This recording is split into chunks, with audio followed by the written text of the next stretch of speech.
Okay, let's start. Okay, so first, this one easy. State which of the following numbers are irrational. Okay, so question number 1, irrational. So before I do this question, I'm going to talk about what are rational numbers and what are irrational numbers. Do you think they should add differentiation to EMath syllabus because graphing needs to differentiate? No need. EMath graph only asks for gradient of the tangent. You just need to draw a straight line. Use m equals to y1 minus y2 over x1 minus x2 to find the gradient. That's all. Why do we need to add differentiation to EMath syllabus? Okay, come. So, rational number. Okay, so this one is a revision. What are rational numbers and what are irrational numbers?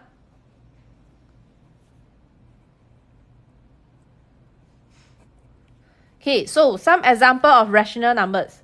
Okay, fractions. Okay, fractions are definitely rational. So like 2 out of 3, 3 out of 5 or whatsoever.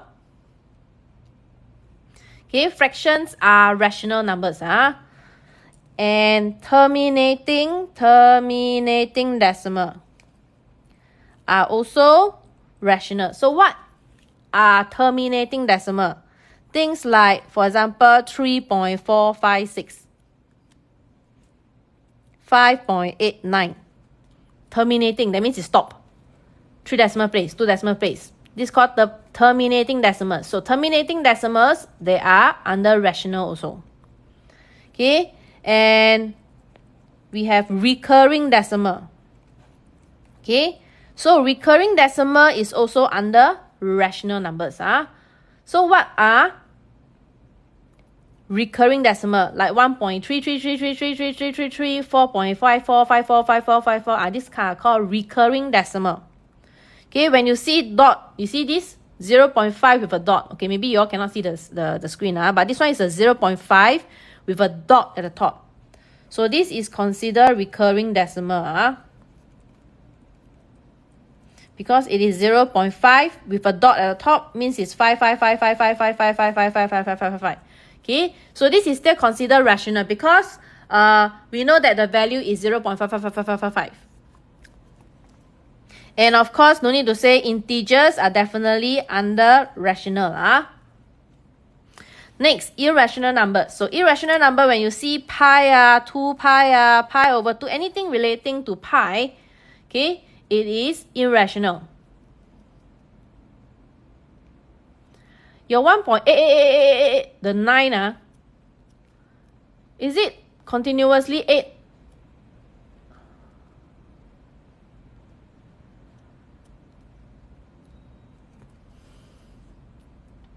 You get traumatized by my voice or traumatized by the math?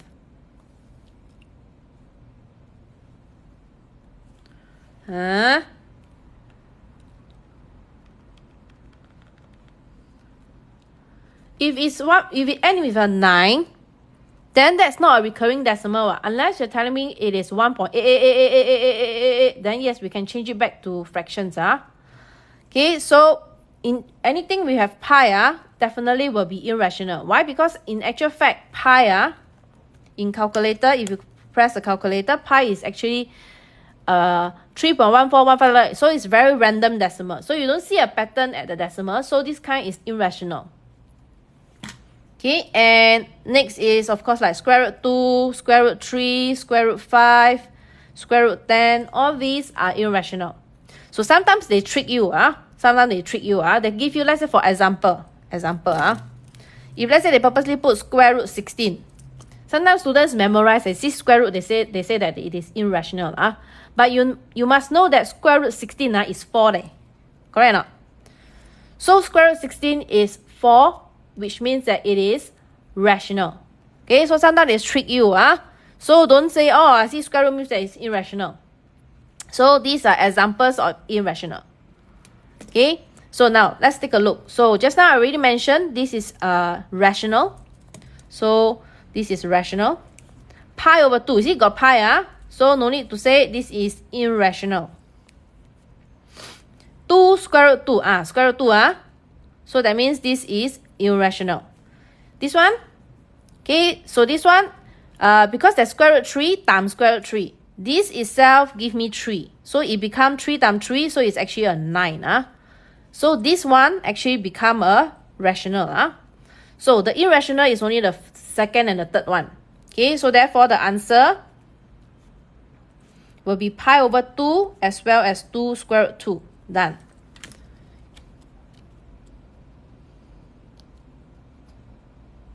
I don't teach H2 math.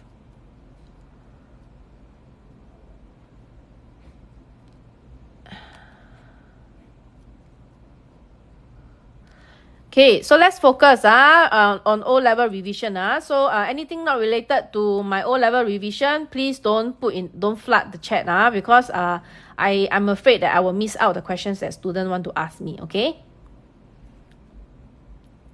I'm doing O-level revision now, so don't ask me to do what Sec 1 or whatever Thank you very much. You can just go to my Y channel and see whether you can find the relevant topics videos inside there.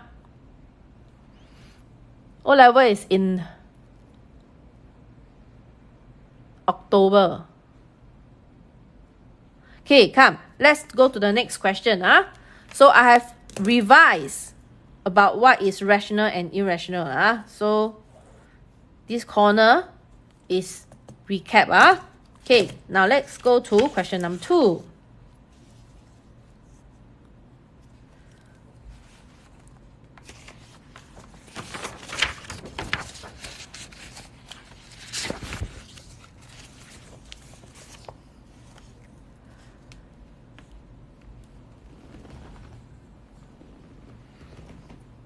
Please go to my Y channel, go to my bio, click on the second button, go to my Y channel. You can search under the videos for the topics that you want, okay? I did a lot of TikTok live before. I teach many topics before. So please don't request now or ask me to teach this and teach that.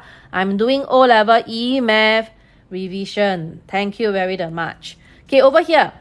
They say x is an integer greater than 2. Write the following in order of size, starting with the largest. So x to the power of 0, Okay, so if you cannot see it clearly, like which one is the biggest or what you can do is, since they say x is an integer greater than 1, so I'm going to say, okay, for example, if I let my x is equals to 2, because 2 is an integer that is greater than 1. So with that, you can actually sub the x, replace it with 2, you can find the value accordingly. So for example, this one, x to the power of 0 means it's 2 to the power of 0. It is just 1. Okay, so 2 to the power of minus 1.5. If you press the calculator, it's 0.35355.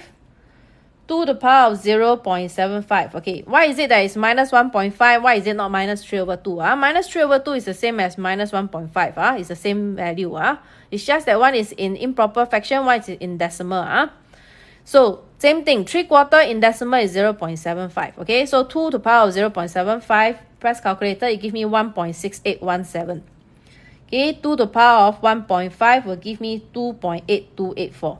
So definitely you will ask me, why 2? Why sub 2? Why sub 2? You want to sub 3, sub 4, sub 5, sub 10, sub 100 also can. Okay, we just want to compare these 4 with the same x and see which one is the largest, because they want you to sort these 4 starting with the largest. So after you got this already, then you know that, okay, so from the largest, you can see that it's the 2.8284. So we know it is 2 to the power of, sorry, not 2. You must write out the original. So of course, you cannot write 1.5 as well. So the largest is this one. So it will be x to the power of 3 over 2. The next one will be the 1.68, correct? Which is this one. So it will be x to the power of 3/4. After that, you get 1. 1 is the next one. So it will be x to the power of 0. And the last one will be this one, which is x to the power of negative 3 over 2. Okay, of course, some students know that, okay, actually just look at this one, the power, the biggest from big to small, correct? You also can think that way, but if let's say you cannot see, then you can just sub such a value, and then you can see what's the number. Understand? Okay, so this one, nothing to recap. It's just maybe in case you don't know how to press kind of power.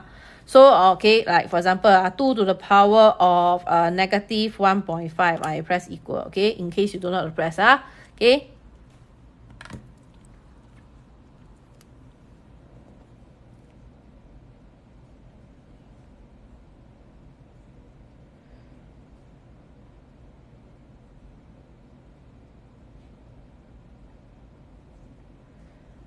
Yes, we are allowed to use calculator for paper 1 and paper 2. Yeah, revision, please. Please don't flood my chat with irrelevant topic. Later my moderator very hardworking block you. I don't know. Properties of circle are tested. I don't understand what Pikachu is talking about. Never mind. Okay, let's proceed. Okay, so that's for question number 2. Okay, next question number 3. Indices. Indices is here. Indices is here.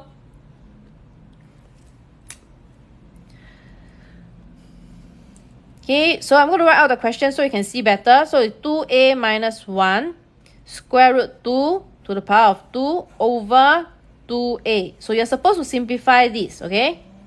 So I'm going to, there's a power 2, so that one is multiply. And when you have square root, it's 2 to the power of half. So 2 to the power of a minus 1, 2. And then this one is 2 to the power of half and 2 over 2 to the power of a. Okay, so what I did was, the a minus 1 times 2, so I put it here. Square root 2, I change it to 2 to the power of half, and then with a square. This one no change. So let's further simplify. So we're going to multiply this, so it becomes 2a minus 2. This one is rainbow. Now half times 2 is 1, so this one is just 2 to the power of 1.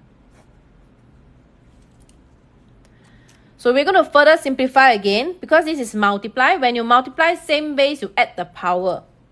So it becomes 2a minus 2 plus 1. So it becomes 2 to the power of 2a minus 1 and 2 to the power of a.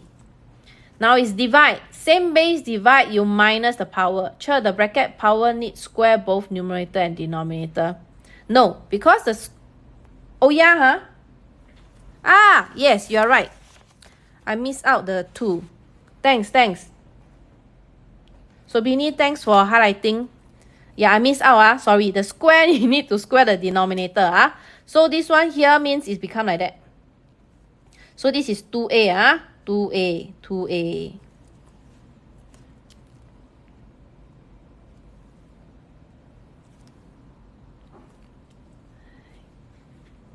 Indices, last Sunday, I did EMath revision, and because there's also one indices question, exponential question in the EMath, I did recap about the indices. So you can look at my last TikTok live, which is on Sunday, 7号6 on the 4th of September. You can go to my YouTube channel, go and find 4th September TikTok replay. I think the very first question I recap on the indices, so you can go and take a look from there. Okay, so then from here, I'm going to, because it's same base, divide, I'm going to minus the power. So it becomes 2a minus 1 minus 2a. 2a minus 2a disappears, so I left with 2 to the power of negative 1. And this is 1 over 2. So I'm going to just roughly talk about some properties that I use here. Okay, so we have, let's say, for example, a2 squared. When power, you multiply the number. So it's 2 times 2. And that's why we get a to the power of 4. Okay, those in red are like things that you need to recap. Not 100% relevant to here, but it is related to the topic. So then things like, like square root 2. You need to know that square root is to the power of half, okay? So if it's cube root, means it's to the power of 1/3. And I also need to mention, if you have 2/3, for example, a to the power of 2/3, you should know that this is the denominator, so it's cube root. And then the numerator is 2, so you can put it this way. And I also use the divide, correct? Multiply first. So I have, let's say, for example, a2 times a4. Same base multiply, you add the power. So it's a2 plus 4, so it's a to the power of 6. And lastly, let's say, for example, this one, a4 and a2. This is divide. Same base, so that means it is a4 minus 2, so it's a to the power of 2. So these are some properties that I have used in this question, which is the laws of indices, okay?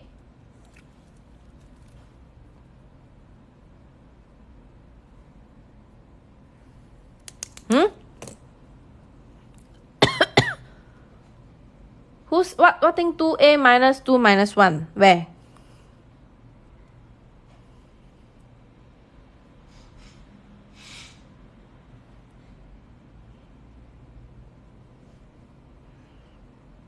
No, when it's different base, unless the power is the same. If not, you cannot do anything to it also what?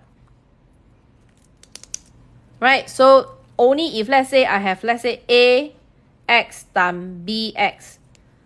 It doesn't have the same base, a and b, but they have the same power. So in this case, it will become ab to the power of x. Same apply if let's say ax divided by bx, different base but same power, so it become a over b to the power of x. Please don't ask me with different base and different power. No such, you cannot do anything to it. Okay.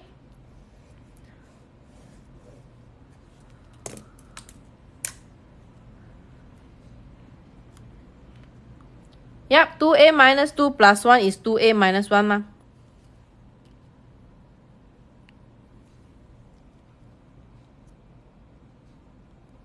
Okay, let's move on. The next one over here. Oh yeah, I missed out one thing. About the negative one, negative power. So it's like, for example, if I have a to the power of minus 2. Okay, if it's negative at the numerator, why that's why is 2a minus 2. 2a is minus, okay. When it is negative index at the numerator, just bring it down. So it become 1 over a2. Right? So another example, let's say I have a minus 2 and then a minus 3. Okay, so it swap lah. They just swap lah. When it's negative at the numerator, bring it down. If it's negative at the denominator, you bring it up.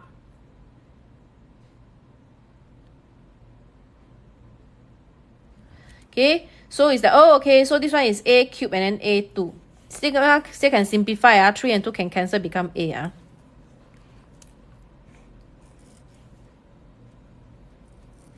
Okay.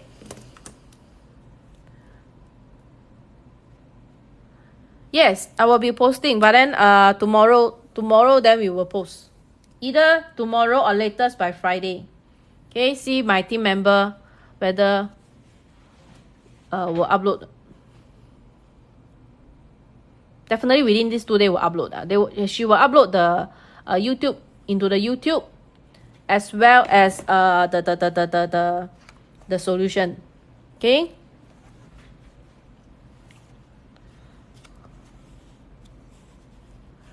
Okay, let's move on to the next question. So this one, they tell me that, okay, 27 m3x is equals to 1. And they tell us that m is more than 0. They want you to find the value of m to the power of 2x plus m to the power of minus x equals to question mark. So that is the question.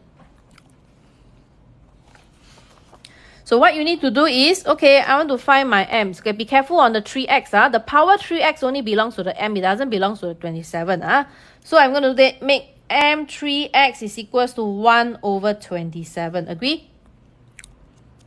Okay, so what I'm going to do is, you see, this is like cube 3x, right? So what I can do is, to get m to the power of x, I just need to cube root 1 over 27. So my m to the power of x will be 1 over 3. So now I know the value of m to the power of x is 1/3. So now I can come back to here. So see, this value means, okay, so m2x is the same as m, because 2 times x and x times 2 is the same thing. So I can break this one into this form. I can write as m to the power of x bracket 2. This one is minus x at the numerator. So I'm going to change it to 1 over m to the power of x. Can, no problem. Okay. Thanks for the rows. So I repeat, because this one look a bit chim like that. Okay. So over here, they give us 27 m to the power of 3x is equals to 1. So what I did was, because this one is times 27. So I bring the 27 over. So my m to the power of 3x is equals to 1 over 27. I want to get x. In other words, actually this one means like that. You see? Do you agree that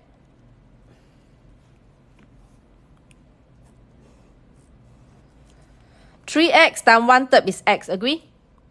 So to the power of 1/3 is what? Cube root. That is why I cube root the right hand side.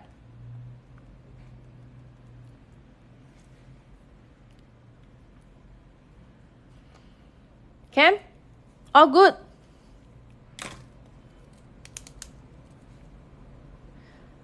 Okay, then after that, you see, over here, I break it up.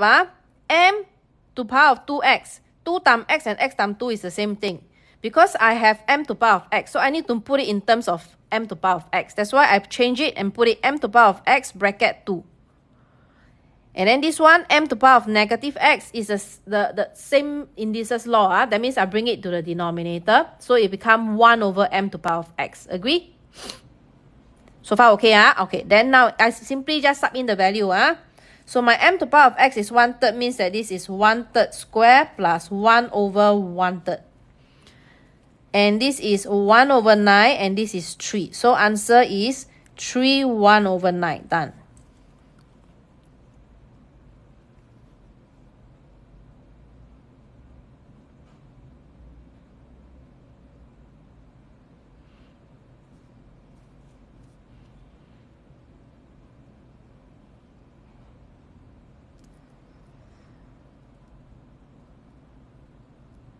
No, there's no way you can find the actual m and x because you only have one equation, right? You only have one equation. You see, you have two unknown. You have m, you have x. You have two unknown, by right, you need two equations in order to solve simultaneous. Agree or not? But in this case, there's only one equation here. And therefore, there's no way you can solve m and x separately. Understand?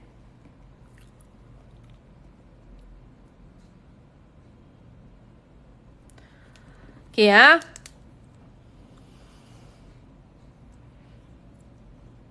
yeah, that's a 9. It's a 9, okay? It's a 9, It's a 9, Okay, all good, Let's move on, Yes, you want to find m and s simultaneous, but I don't have two information. I only have one information. Okay, let's move on to question number 4.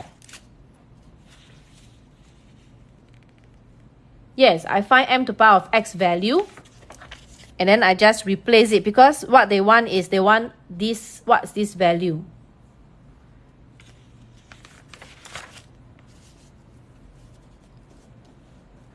Okay, so let's move on to question number 4. Okay, this one popular question. Then sometimes students see already, how to do? N is a positive integer. Oh, I realized that spell wrongly.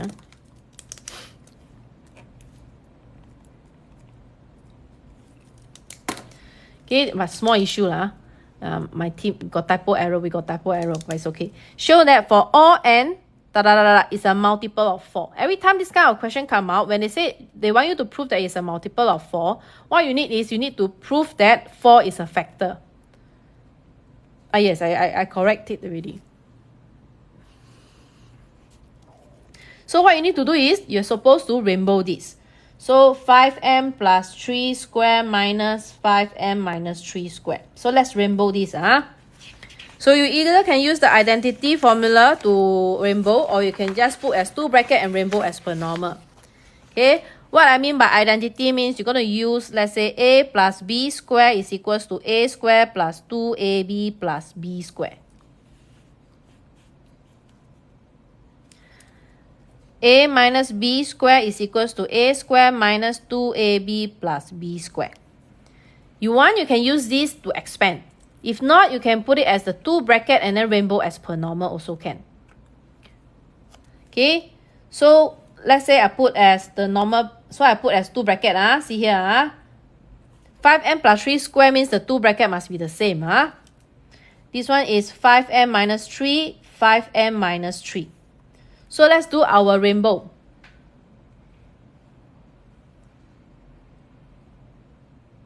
Rainbow means expansion, algebra expansion.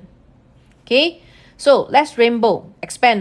This one times this one will give us 25n squared. This one is 15n plus 15n plus 9. Okay, and be careful, this one is subtraction.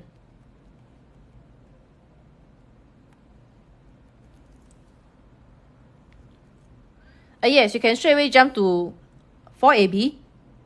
Huh? Why 4ab? Cannot jump 4ab leh. Okay, then over here put minus. Make sure when you're doing subtraction, put your bracket here, because the subtract will affect the sign behind.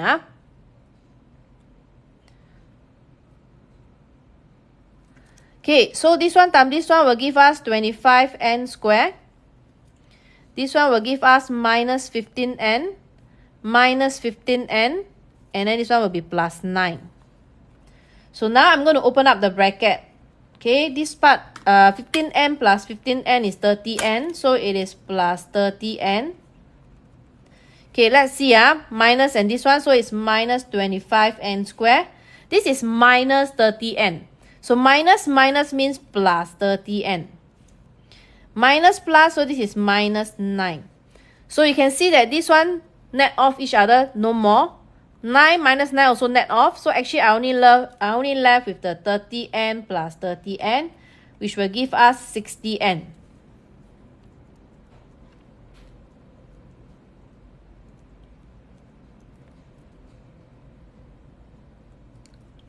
Okay.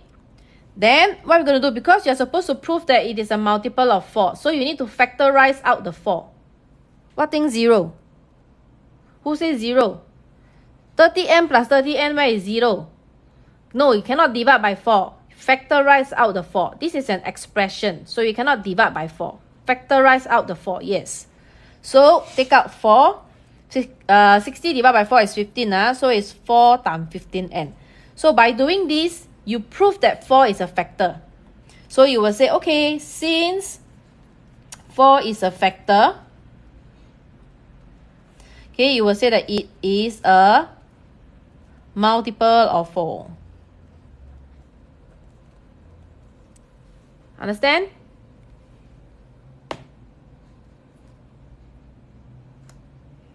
I don't know what is induction. The negative went in the bracket. Yes, because negative times plus, negative, negative times negative, positive, negative times positive, negative. So because you're doing subtraction, so you must put the bracket. So common mistake is student never put the bracket, then they get the sign all wrong already.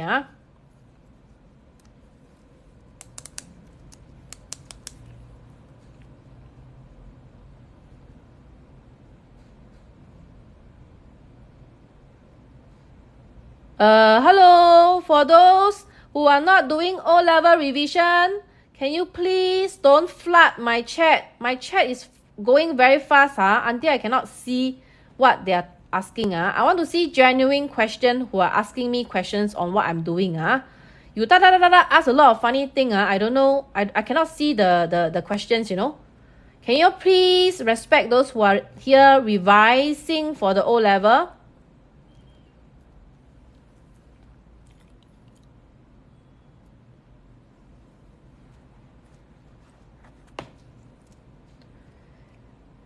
Actually, I think I also don't know why they say n is a positive integer. Never ask you to solve also.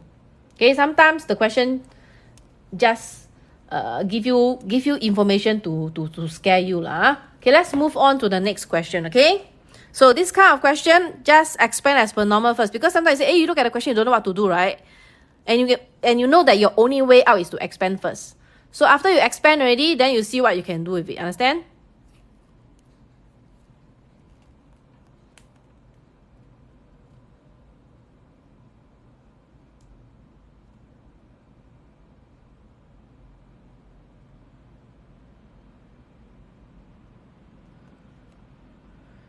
Wow, cannot leh. Raphael, Raphael, you're not O-level, right?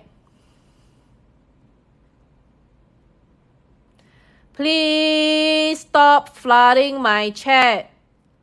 Okay, if you are not revising O-level, please don't type in the chat. Okay, let's move on to the next question.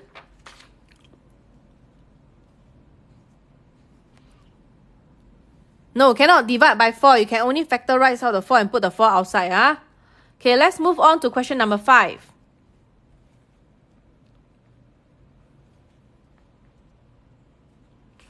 Okay, I see someone. I got what someone mentioned. The difference of square, the a square minus b square, is it? Yes, actually, okay, yeah. This person, good. Okay, okay, let's show another one. See here, So this someone say that because this is also a square minus b square. Do you see that? We have this a square minus b square is equals to a plus b, a minus b, correct? So we can also use this, We can also use this, Okay, see here, So what we're going to do is, you need to know that this is your a, this is your b, So over here, we will say, okay, my a plus b, a minus b.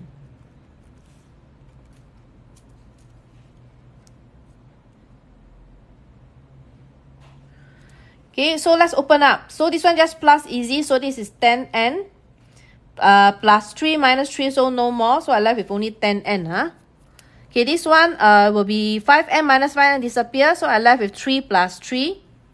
So it will be 6. So in the end, I get 60n. Yes, okay. Take out the 4. So I have 15n. Yes, good. So yes, correct. Good, good. Because 5n plus 5n, so it's 10n. Plus 3 minus 3 is 0, so I never write anything. This one, 5n minus 5n, so no more 5n. 3 minus minus 3 means 3 plus 3, so it becomes 6. Yes, you can expand. This is alternative, So if you know, you can see, let's say you can see that this is a square minus b square, you can use the a plus b, a minus b. But if you cannot see the a square minus b square, you can just do the normal rainbow, and then you still get 60n. You see, both also get 60n. Understand? Yes, this method definitely is shorter, but that's provided if you can see this a square minus b square is a plus b, a minus b. Because a lot of times students don't know how to do a square minus b square when the a and b, it is like 2 terms.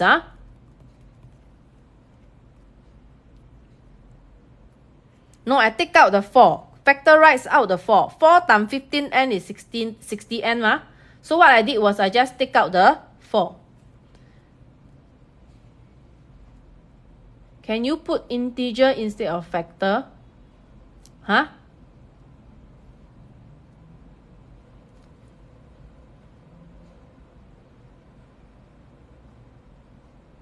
Okay, let's move on.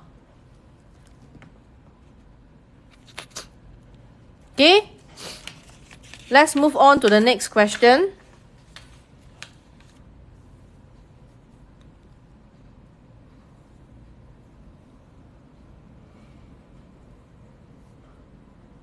No, if it's 8.5n, then of course cannot lah. Okay, let's move on. Thank you very much.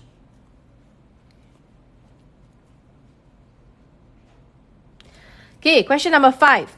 So Gladys wrote down 4 numbers. Okay, they say that the mean of these numbers is 13, the median is 12, the mode is 10. So find the 4 numbers. So this kind of question, usually what I do is, okay, I have 4 numbers, so I put out 4 space.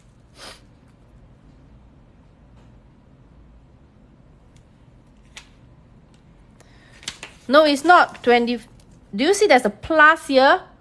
5n plus 5n. That's why it's 10n. Plus, there's a plus here. It's not rainbow, Top part, yes. Top part, I'm doing the normal rainbow, yes. So 5n times 5n is 25n squared. These 2 is 2 different methods, Okay, Jingxian, understand?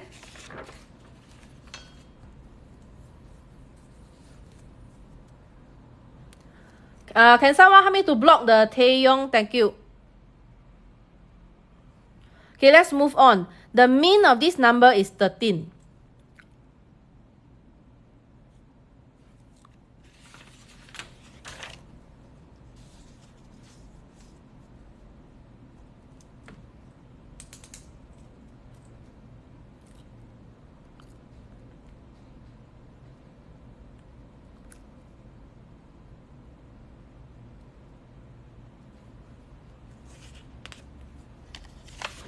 Okay, let's move on. So, the mean of these numbers is 13, the median is 12, and the mode is 10. Find the 4 numbers. Okay, so step by step. So, mean is average. So, let's find the total of the 4 numbers. Mean is average, mode is most common number, median is middle number. Correct? Yes, you are right. You are right. Okay, so let's do this question first. Later, I will revise and talk about the mean, mode, and median. Mean, very straightforward. Median also, mean and mode very straightforward. It's the median that I want to highlight. It's the median that I wanted to highlight.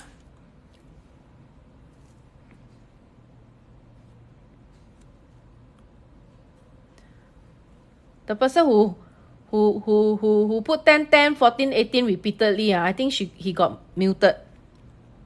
Okay, let's move on. See, let's find the total.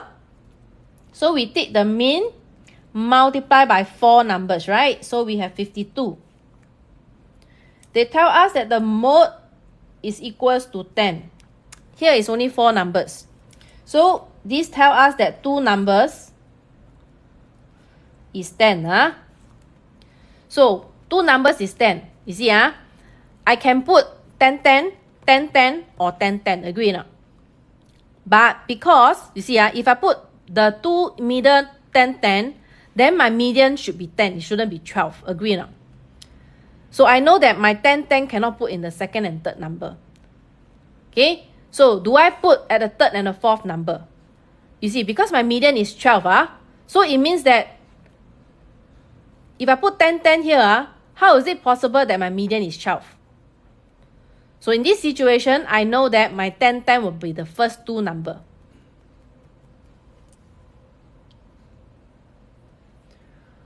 What, my last answer is wrong? Who? Which one last answer is wrong? Very confusing leh.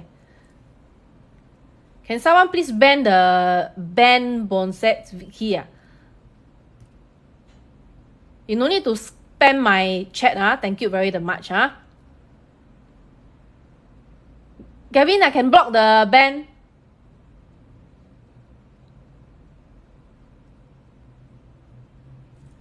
Wow, 疯掉 really 疯掉 So many troller today, nothing to do with it. Okay, so let's stay calm. We are doing our O-level EMath revision. Let's stay calm. Okay, let's go. So I'm going to put 10, 10 here. Okay, so next, they tell me that my median is equals to 12. Okay, in this case, we have even number of data, correct? Even number of data. So my median, it should be this average of these 2 numbers. Understand?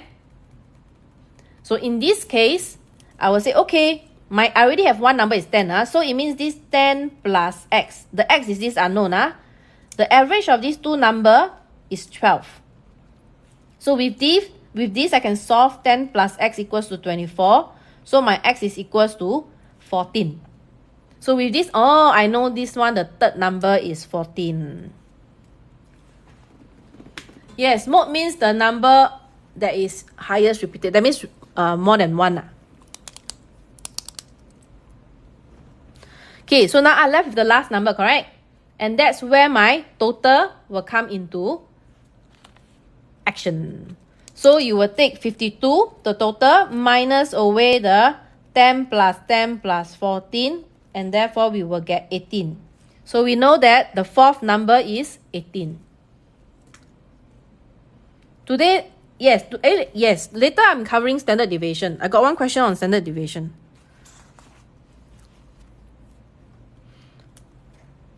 Okay, so done. So this will be the 4 numbers, okay? Okay, so now, I'm going to just write at the side. So, mean is equals to average, okay? Average means is total divided by the number of data.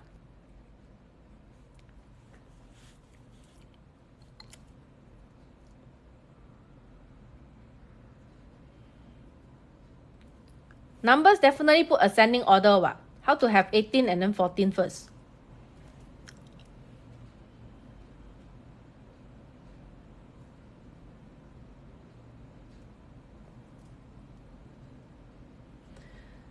Yes, Math Coffee is my tuition center name. Okay, so mean is average total divided by number of data. Mode, I always say, is the most frequent. That means the data that appear most number of time. So mode, can't the mode be more than 2? Yes, mode can be more than 2, but I ask you this question. If it's 10, 10, 10, let's say 10, 10, 10. Then, does it fulfill the median is 12? Cannot. Agree? And then if it's 10, 10, 10, 52 minus 30. Yes, the number can work, but it doesn't fulfill my median is 12. Agree or not? Yes, 10, 10, 10, median is 10. Right. Hey, it's me, Bones is correct.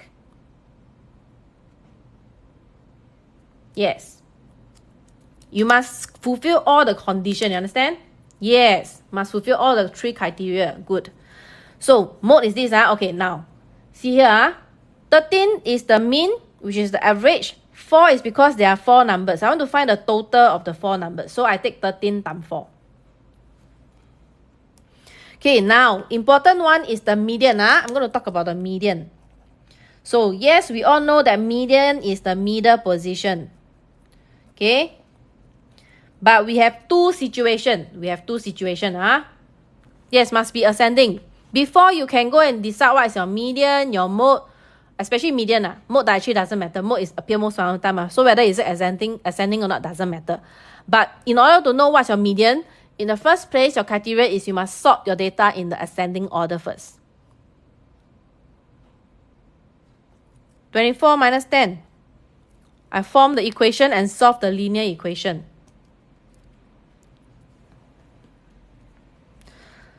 Okay, come, let's see. So, I have, let's say for example, I have 5 data.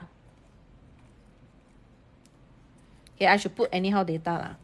Let's say for example, I have 2, 3, 4, 7, 8, 5 data. Let's say I have 5 data. So this is odd number of data. Odd number of data. Correct? So when odd number of data, what is my median? Because the number of data is just a 5, so it's very straightforward. We know that this one is the middle, correct? But of course, if your data got 100, 200, 300, of course, you cannot list all the number down, right? So how to find the middle position, okay? So to find the median position, your formula is n plus 1 divided by 2. So please remember this. This is, you have to remember. So n means it's a number of data, okay? So in this case, I have 5 data, correct? So it's 5 plus 1 divided by 2. So it's 6 divided by 2. So it's 3. So when you get just one number, it means that it is the third position. That is the median. That means only one number sitting in the middle. Then make sure you have your data arranging in ascending order. So in this case, you will know, oh, okay, my third position, in this case, my median is 4. So therefore, median is equals to 4. Right? Okay, another situation. Let's say I have even number of data. Okay, so now I'm going to write here. So if I have even number of data. So let's say I have 2, 3, 7, 8, 9, and 10. So in this case, I have 6 data, correct? By looking at it, I already know that my middle, this is my middle. And the bad news is 2 numbers are fighting for the middle position.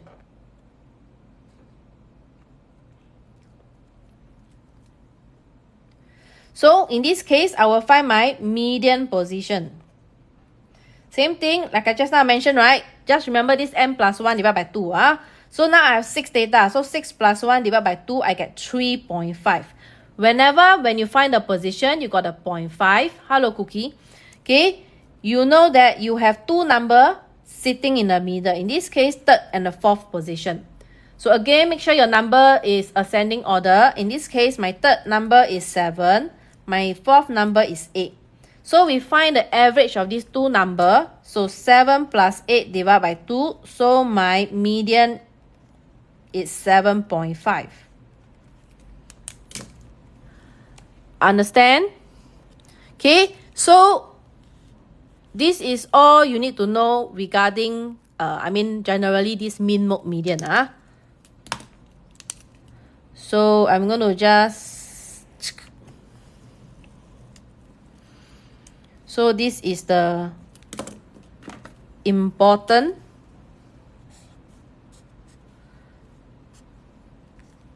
so-called formula you need to know to find out what is the median position. Understand? You want to find the 3.5 so that you know that there's 2 numbers sitting in the middle. Now, of course, you have 6 data. Is for you very easy to know lah. If I have now 999 numbers, what number do you have? Correct or not? So it is to find the median position. You get a 0.5, you know there's 2 numbers sitting in the middle. So you need to find the average of the 2 numbers sitting in the position. If you have odd number of data, you get a nice 3, means that there's only 1 number sitting in the middle position.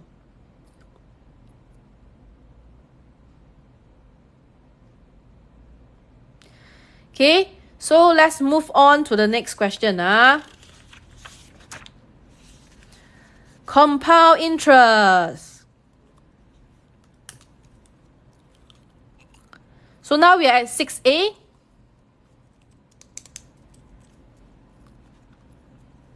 We're going to do compound interest over here. Mrs. Bowie deposit 20,000 in the bank that pays 0.8% per annum. Per annum means per year. Compound interest compounded half yearly. Okay, find the total amount of money she will receive at the end of 5 years, leaving your answer to the nearest cent.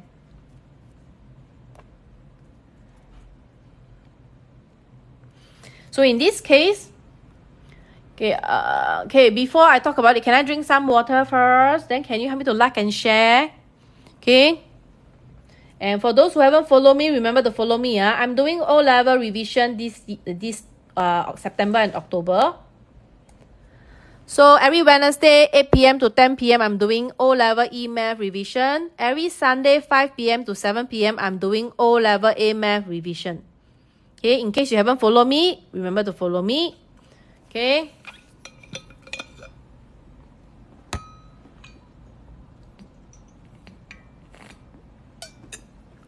I'll be doing A-math on Sunday. My tuition is online. I don't do physical tuition now. Okay. So, first, I know it's a compound. So, I'm going to write out the compound formula first. No, I'm not going N-level revision. Because I did a lot of normal tech TikTok live math lesson last few months already. So now I'm dedicating the September and October for O-level.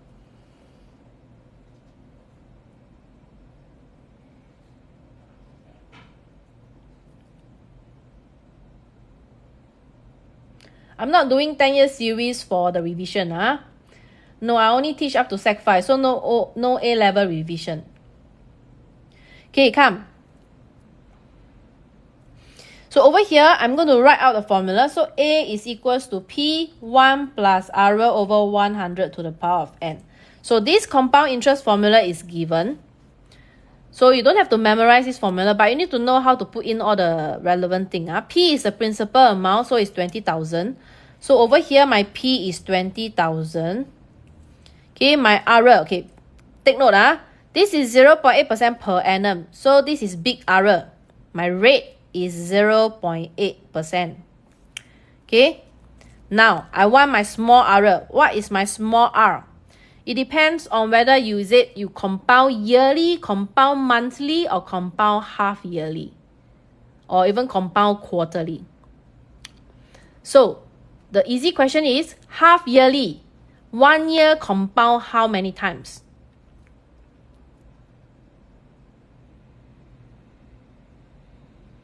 So my question is, compound half yearly, 1 year compound how many times? 2 times. Right? 2 times. So I just need to take my error, which is 0.8 divided by 2. In this case, it is 0.4. Okay, next. What is my n? N is the number of times it compound. In this question, it is 5 years. So just now you say that 1 year compound 2 times, correct? So 5 years times 2 times per year means I compound 10 times. Agree?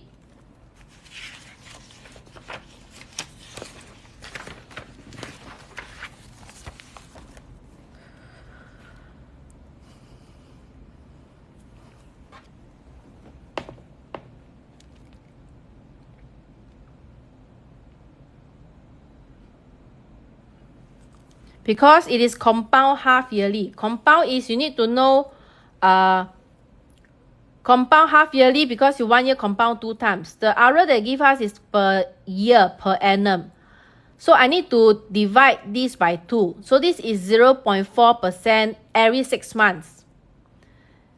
And because 1 year compound 2 times, so 5 years will be 5 times 2. So it means compound 10 times. So in this case, the n is not the years. N is the number of times it compound. Yes, n is the number of years compound. So now I'm ready to plug in all the information. So it will be 20,000, 1 plus 0.4 over 100 to the power of 10. Okay, so take note. When you key into the calculator 0.4, please don't go and key in the 0.4 with the percentage in the calculator. Of course, you cannot ignore the compounded half yearly. That's the key thing in this question. If you ignore that one, then how are you going to do the divide by 2 and the times 2? If you ignore, yes, GG already. Game over. Good game, good game. Okay, so take note. When you key in into the calculator 0.4, don't key the 0.4, then go and find your calculator percent. Because they already have the over 100. The over 100 is already means percent. So press the calculator, you will get 20814.5546. And they mention round off to the nearest cent. Nearest cent is the same meaning as 2 dp. Because 0.01. So round off, I will get 20814.55. Bracket, say this is the nearest cent.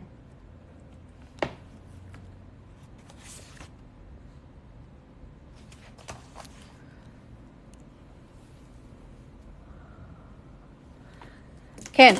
So come. So how I'm going to key in to the calculator, see here. So 2000, open bracket, 1 plus, put the fraction, 0.4 over 100 to the power of 10.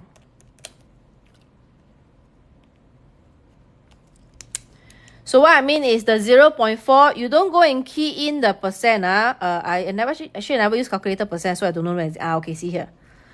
So please don't key in the percent logo into the calculator. Because when you key in 0.4 with the percent, they go and put 0.4 divided by 100 here. Then after that, here got another divide by 100.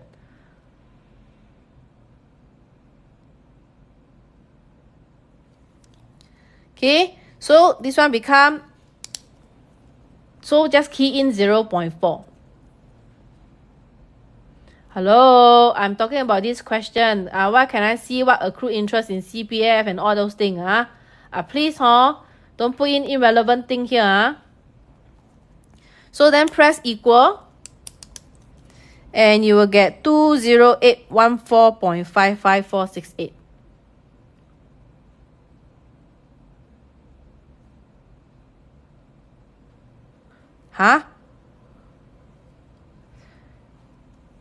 Where got 814?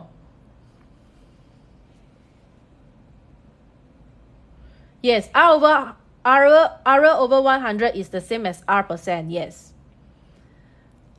5 times 2 is because it's 5 years, 1 year compound 2 times. So 5 times 2 means compound 10 times.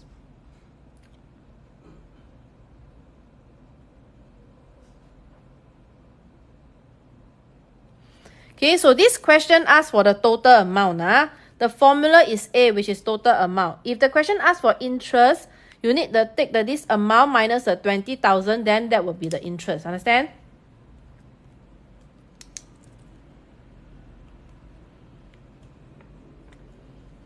I'm trying to ignore those irrelevant people talking. So I'm trying to just look at the relevant question.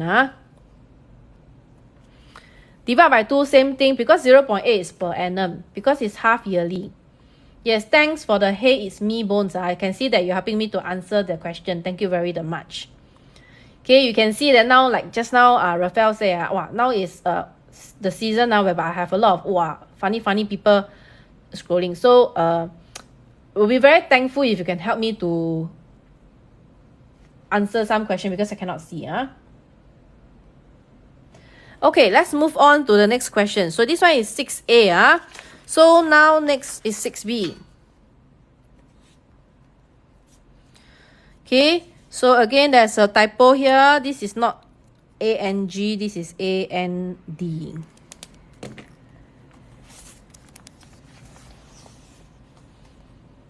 Thanks, Blue Red Fish. No, they don't affect me. I just afraid that they are spamming the chat. Then I cannot see the genuine question from students. That's my worry only. I don't really bother about their funny thing. Okay, let's move on. Okay, now Singapore budget 2018 GST to be raised from 7% to 9%. Sometime between 2021 and 2025. Yes, Singapore only. Okay, this 2% came across an article with this headline, correct? So now Shane said, oh no, the GST will increase by 2% soon. Okay, no problem, Cookie. Okay, then Glenn said, no, I disagree. It did not increase by 2%. In fact, it is more than 2%.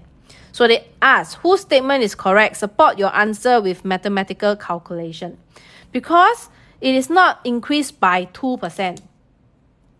So you have to see, like, you have to take the new minus the original. So in this case, the new is 9 minus the original, which is 7, over the original. Then I want to find the percentage, so I times 100. And when I press the calculator, it is 28.57. So in other words, it means that actually it's increased by 28.57%. It is not increased by 2%, you understand? Unless it say increase to 9%. Yes, you are correct. But they use the word by. So it is not by 2%. So once you show this working, you will say that Glenn, they ask whose statement is correct, I will say Glenn statement is correct. Okay? Because the GST will increase by 28.6%, not 2%. Done.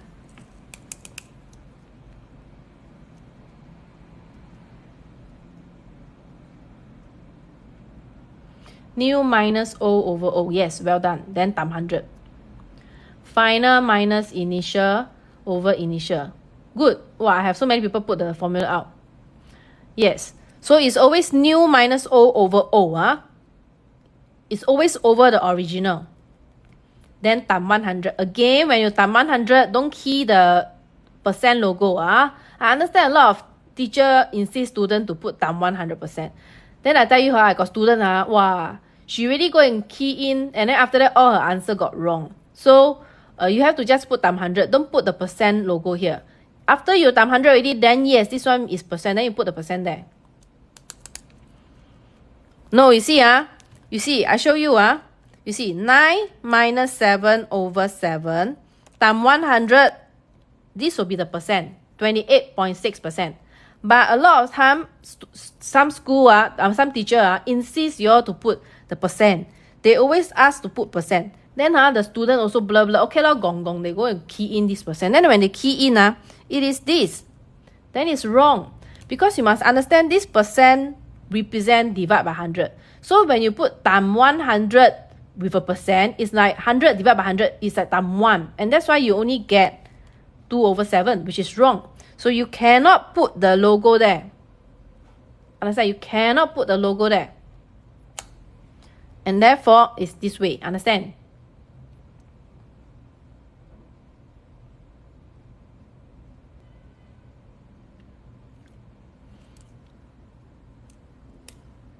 I keep people asking me my pen. I previously did a video on my pen already.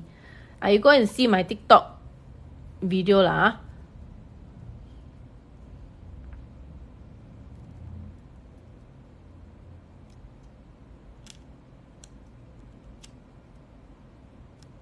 Anywhere I can leave a tip. So cute. What tip you want to give? Okay. So be careful. Don't put the percent logo.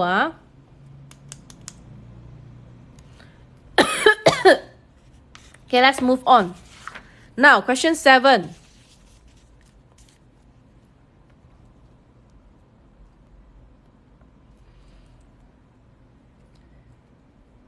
I'm using Pilot G Techmatic 0.7.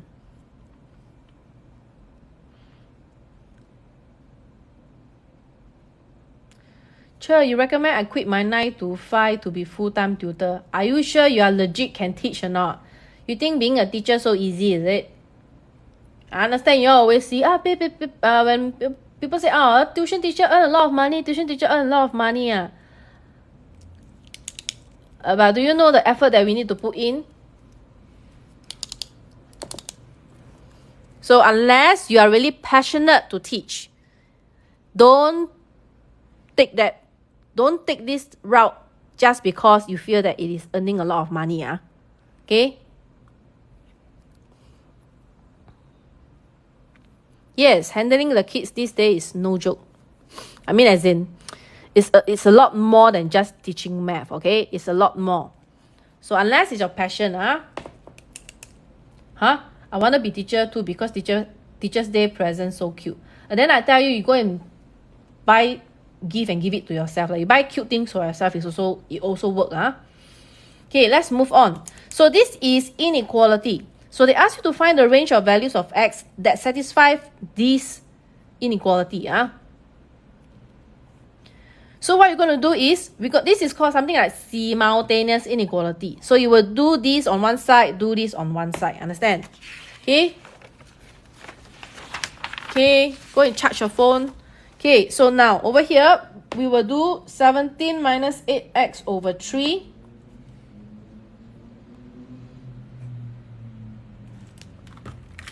So we will write this on one side,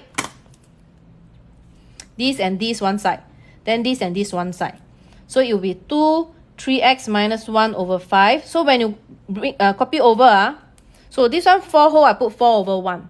Okay, your objective is to have single fraction. So in this case, both sides already single fraction, agree? So very important, kids, you see, because this is inequality. So when you do the cross multiplication, make sure that your 17 minus 8x is on the left. Because a lot of times students, cross multiply, they go and put 3 times this one at the side. Then it's wrong because we have a mouth here, you see. There's a mouth here. I don't teach PSLE. I focus on Sec 1 to Sec 5 now. Okay, so cross multiply, I have 5 rainbow with 17 minus 8x is equals to, okay, see, 3 times 2, So it only multiply with this 2, you don't go and multiply with the inside again, sorry, I shouldn't put equal. Okay, so the mouth still remain the same, so now becomes 6, 3x minus 1. Remember to bracket both numerator. Yes, after you after you cross multiply, you put the bracket. So now we are ready to rainbow. So this will give us, rainbow means expansion. 5 times 17, 85. positive, negative, so this is minus 40x. This will be 18x and then minus 6. You don't turn the arrow. You only turn the arrow when you divide or multiply by negative. If not, you keep it as the same. So in this situation, as long as you make sure that the left-hand side numerator is on your left, you don't have to worry about the mouth. Yes, only when you divide and multiply by negative. Later, I will demo already. For now, we'll just treat it just like normal equation. It's just that the middle is not equal, it is a smaller than. So now minus 40x remain. This one bring over minus 18x. Minus 6 remain. This one bring over, it is minus 85. Okay, common mistake is student. They say, oh, bring this over, become minus. Oh, got minus means they go and flip the mouth. No, when you bring left, bring right on addition and subtraction, nothing to change on the symbol. Only when you do multiply or divide with negative, then you flip the mouth. So now I have minus 58x less than minus 91. So do you see that I'm going to divide by negative 58 now? So you see, if I'm going to divide by negative 58, I need to flip my mouth. So now become x more than minus 91 divided by minus 58. So x is more than 1 whole 33 over 58. So take note, always inequality, put your inequality in mixed number. Don't put in decimal. Always put in mixed number and not even improper fraction. Always mixed number, because when you see this is 1 whole 33 over 58, you will know that the numbers on the left is 1, number on the right is 2. Okay, so now I do this side already. So we're going to do the same thing to the right hand side. So again, I'm going to cross multiply. Make sure that the 2 times 3x minus 1 is on the left. So this one becomes 2, 3x minus 1. 5 times 4, so it's 20. So let's do our rainbow. So 6x minus 2, 20. 6x, 20 plus 2. So 6x is less than equals to 24. Sorry. This is 20 plus 2.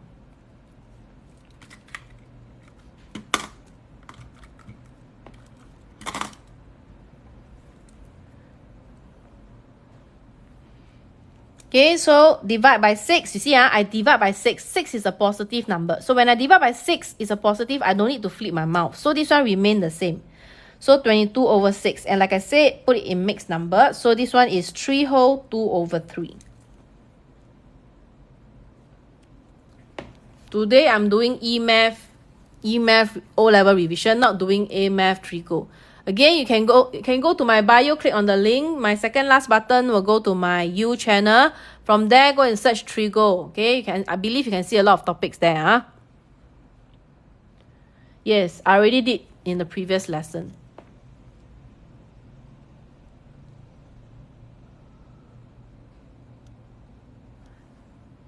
Do you have a business email? I know this isn't the right setting, but I think you can contact me on my bio. You can click on the link. I believe got one button can link to contacting me lah. My email address is also, I think, stated there. Okay.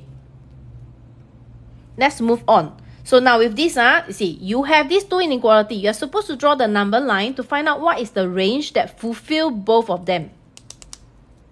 This one divide by 6 is whole number. Positive number. So when you divide by 6, positive, you don't flip the mouth. Understand? You don't flip the mouth. So now you draw the number line. Put in these two number. In this case, here is 133 over 58. Here is 3, 2 over 3. So some students ask, do I have to put the 1, 2, 3? No need, no need. Because now I just want to find a range that fulfill both inequality. So after I settle these two, I put it here, correct? So let's draw. This is more than, and there's no equal. So when there's no equal, this is unshaded. And please draw this all the way to the end, the arrow. Then next, x is less than with an equal. So when there's an equal means you're going to shade this, and then you're going to draw arrow all the way to the end. So by doing this, then you can see, oh, the region that has two lines is this. So that will be the range that fulfill both inequality. So in this situation, oh, so therefore my x is between, and see, this one got unshaded, so it's no equal. Shaded, equal. 133/58 and 3/2/3. So therefore, this range will fulfill this inequality. Understand? This is a commonly asked question. So always remember, first two do on this side, second and third do on this side, and then you do them separately. Then for inequality, I already mentioned two things you need to take note. First, when you cross multiply, make sure that the left-hand side numerator is on the left. And when you divide by negative, you need to flip the mouth. So that's the two things you need to take note when you're doing inequality. Okay, once you're done with that, draw the number line. Okay, put it in. Okay, some of my students so lazy, always don't want to draw this thing. Then they will just, based on this one, then they will find out. Frankly speaking, I don't want to take the risk. Why do you want to take the risk? 3 marks, you can just put inside your pocket. Why you want to take the risk, right? I mean, without the number line, can you visualize what is the range or not? For me, I need the number line to visualize. Maybe Teacher Kangie not so smart. I need to draw the number line in order to visualize. My student refuse to draw, so in the end always give me wrong range also. So why lazy to draw when you just want to get the marks correct? So once I have this, now they say hence. Hence, state the smallest prime number that satisfies this inequality. So you must be within this range. What is the smallest prime number? And prime numbers, the smallest prime numbers start from 2. Okay, the smallest prime numbers start from 2. So in this case, we will say, therefore, the smallest prime number equals to 2. Done.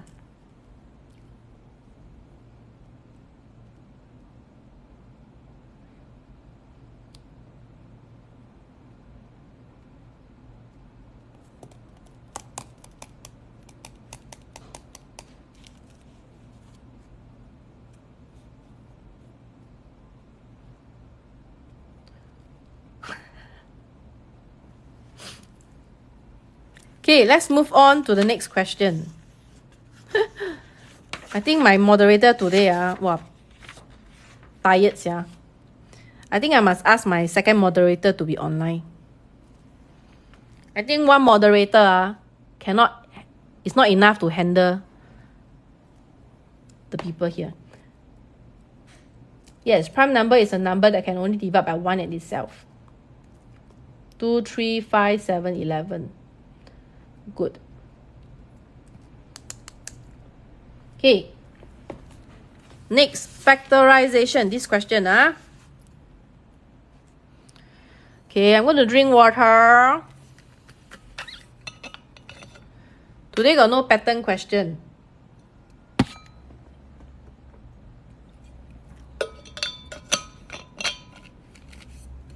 If I have spare time later, then I'll talk about it. If don't have, then you wait until I got a pattern question. Then I'll talk about it.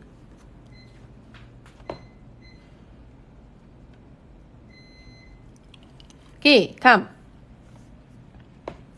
So this one, you're supposed to factorize this completely. So whenever you see 4 terms, right?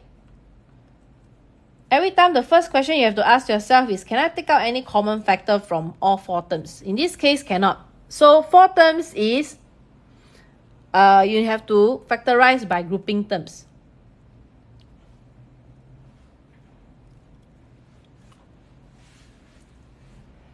So grouping terms, the commonly one is you always group 2 by 2. Okay, group 2 by 2. But in this case, it is a little bit special. Why? Because this is group 3 by 1. So I'm going to group 3 by 1. So I'm going to factorize this part, the 3, because 3 terms to factorize is only cross method. So I'm going to factorize this. So I will have 9b squared plus a squared minus 6ab. So what times what give me 9b squared? So it is 3b and 3b. A square, this one will be A times A. And see, I can have plus A. But because you look at this side, I want to have minus. So in this case, both must be minus. So this one, 3b times negative a will give me minus 3ab. This side will give me minus 3ab. And this last column is at minus 3ab plus negative 3ab give me negative 6ab. So check correct. Negative a times negative a give me positive a squared. Correct. 3b times 3b, 9b squared, also correct. So this is how you factorize the first three terms. So you can see that they are identical, right? 3b minus a, 3b minus a. So in this case, I can write it as 3b minus a squared because it is identical, minus the x squared. I break it up, as in I put it in the bracket form. So you can see that this one, we're going to use the a squared minus b squared, which is a plus b and a minus b. So in this case, this is my a, this is my b. So we will say, okay, my a plus b, my a minus b. So let's simplify. So we have 3b minus a plus x and 3b minus a minus x, and we are done. So this factorization can factorize the then for factorize the 9b and 6ab.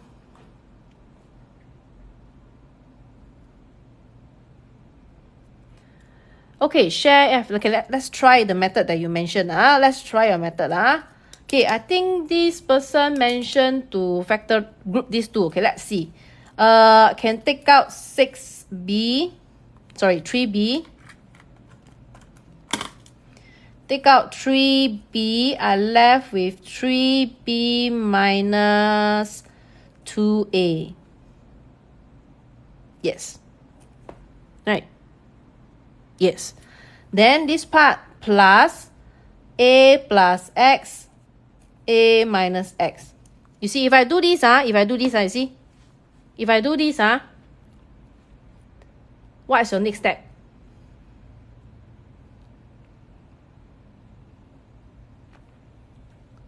So someone asked, can factorize the 9b minus 6ab, then after that the a square minus x square, do this one. So yes, we can do that. But the thing is, you see, after this step, what can you do? There's nothing you can factorize out. A plus b, a minus b, here 3b minus 2a, 3b. There's no common factor I can take out. So we cannot go to the next step. Agree or not? So this is cannot.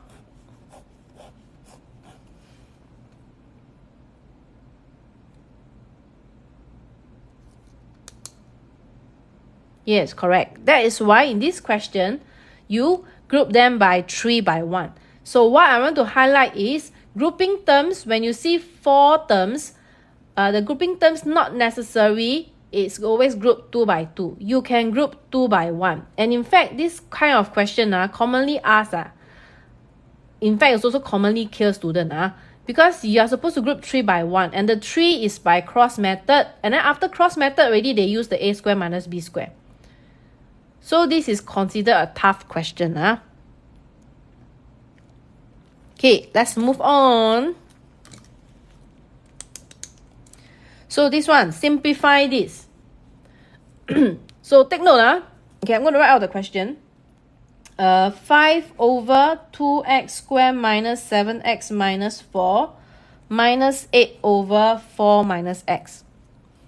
Okay, you're supposed to simplify this.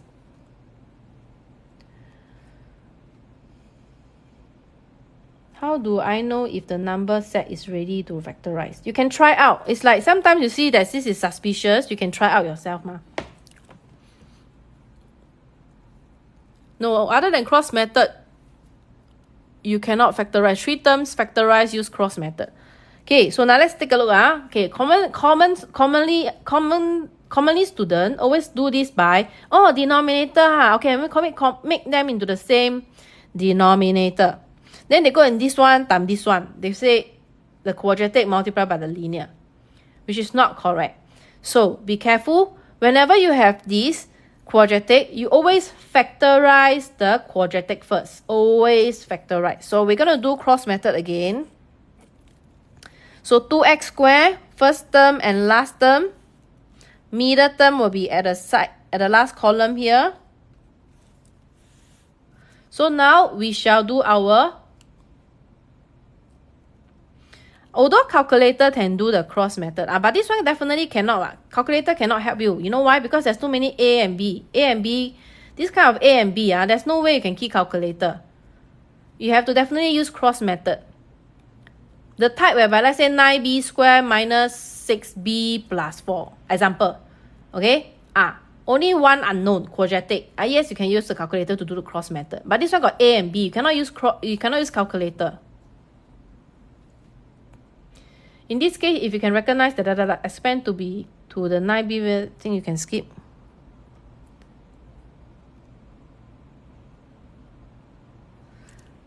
You mean this one, if we can recognize that, can U-turn to this one, is it? I always tell my student, you always like to skip step during exam. Then your method, you keep for who to see. Until you old already, put inside the museum. During national exam, you're supposed to show off all your skill, right? So why do you want to keep the cross method? Correct or not? You keep until for who to see, pass down to the next generation. No, right? So I always tell my student, please you all like to skip here, skip there, skip there, skip there, then after the exam, you careless here, careless there, then how? Show off your skill. The national exam is show off the skill. Agree or not? Okay, come. Let's factorize this. So this one, 2x squared, it will be 2x and x. Okay, 4. Okay, I tell you, when you factorize this, one way is, a lot of students say, hey, a lot of combination. Which one to do? Which one? The trick is, look at your neighbor. Look at your neighbor. Do you see 4 minus x here? So I will roughly know that the 4 is go with the x. So I know that I will play with 4 and 1. Because here is minus 7, so I know this one will be minus and plus. Because I know 2 times 4 give me 8. 8 minus 1 give me 7. So in this case, I know this is minus 8x. This is plus x. So let's check. Plus x plus negative 8 give me negative 7. So this column is correct. Positive 1 times negative 4 give me negative 4. So this is also correct. 2x times x give me 2x squared. So this is also correct. So once we're done with the cross method, come over here. So we say, okay, so it is equals to 5 over 2x plus 1 and x minus 4, 8 over 4 minus x. But now, another bad news. Okay, for us, it's using cross method. I know some school or other country, they call it, I don't know, box method. Maybe you all call it box method. Okay, so see, do you see this 4 minus x and this x minus 4 is actually a difference of taking out a negative 1. So over here, I'm going to put here this 4 minus x. I'm going to take out the negative 1. So I left with minus 4 plus x. So what I do is I take out common factor negative 1. You cannot multiply. You can only, because this is an expression, it's not an equation. So we cannot multiply. You can only factorize it out. So I factorize the negative 1 out. Okay, then let me just shift this a little bit. So negative 1x minus 4. So this, I'm going to change this to become this. So in this case, there will be a negative, right? And this negative will affect this negative here. So therefore, it become, this one remain the same, no change, no change, no change. So now become plus 8 over x minus 4.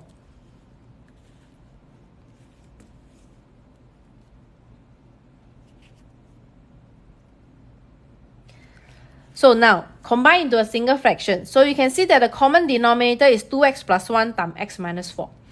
This one only have x minus 4. So it means that this side must multiply with 2x plus 1. Please focus. Okay, revision. Don't chit chat here. Thank you. So what I'm going to do is 5 plus 8 must rainbow with this 2x plus 1. The whole thing over 2x plus 1 and x minus 4.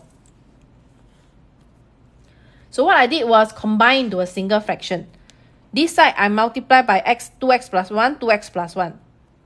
Then combine into a single fraction. So again, be careful. This one 5 plus 8 times this. Y minus become plus. Because this one, do you see that this is 4 minus x? So my 4 minus x, look here. So I'm going to show this here. My 4 minus x, I take out the negative 1. So it become minus 4 plus x. Because you see, if I rainbow back, I get back the same thing. So what I did was I just factorize out the negative 1. So it become negative 1. This one I just swap place. So it become x minus 4. So I'm replacing the 4 minus x to this one. So after I replace, there will be a minus, right? So this minus will multiply by this minus, and therefore this one become plus. Correct or not?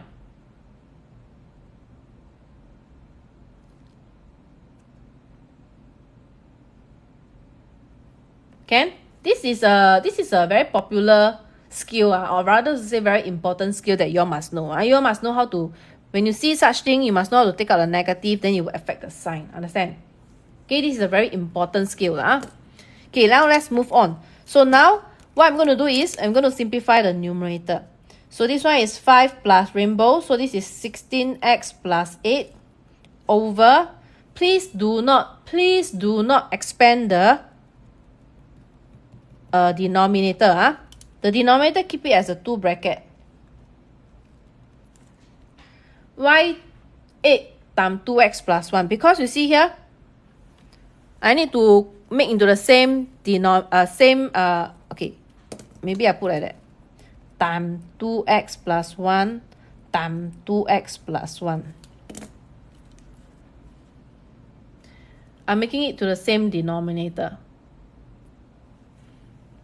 Can see?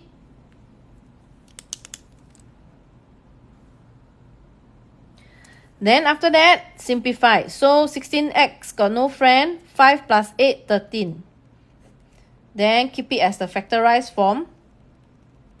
And this will be your final answer. Yes.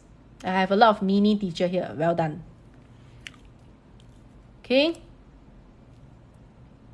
So this is how you combine into a single fraction. So in this question, okay, it's kind of tricky. Of course, those who are very strong in algebra, this one is no small issue for you.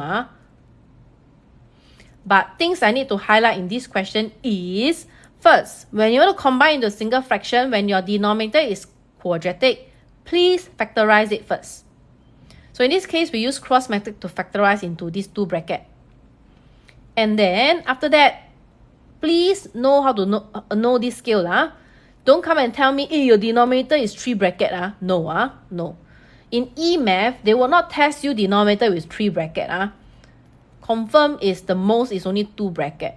And in this case, you must know how to identify that this 4 minus x can change to become x minus 4. But provided that you take out negative 1.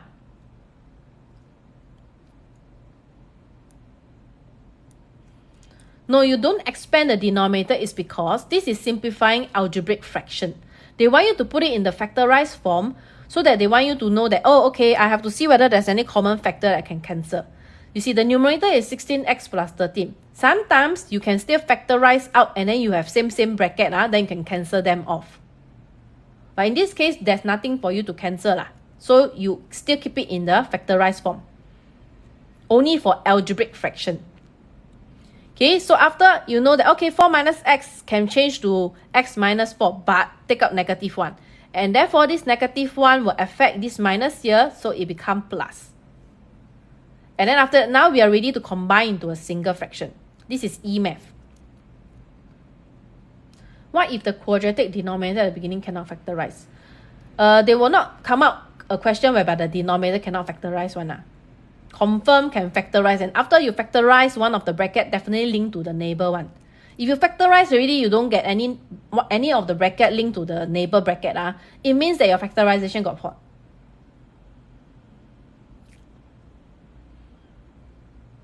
And if you're super confident that, you cannot factorize, or after factorize already, you already confirm correct, and then still cannot, then that means something is wrong with the question. Then you raise hand and ask the teacher, teacher, is there any typo or not?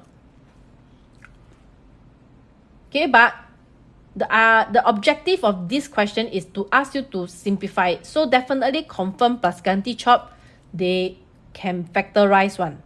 Okay? And when you factorize, you will have one of the bracket next to the neighbor. That's also one way to check. That's why just now remember I did the cross method. When I did the cross method, I say, okay, how to play with the number, like so many combination, right? Then you will know, oh, look at my neighbor, 4 and x. So I know this x will link to 4. And that's how I think that, I can put here 4. This question is actually easy, but the thing is it has hidden things that some students who are not very good in algebra, then they will not be able to do. For those who take EMath, this is chicken feet easy. Okay? Okay, so let's move on. Let's move on.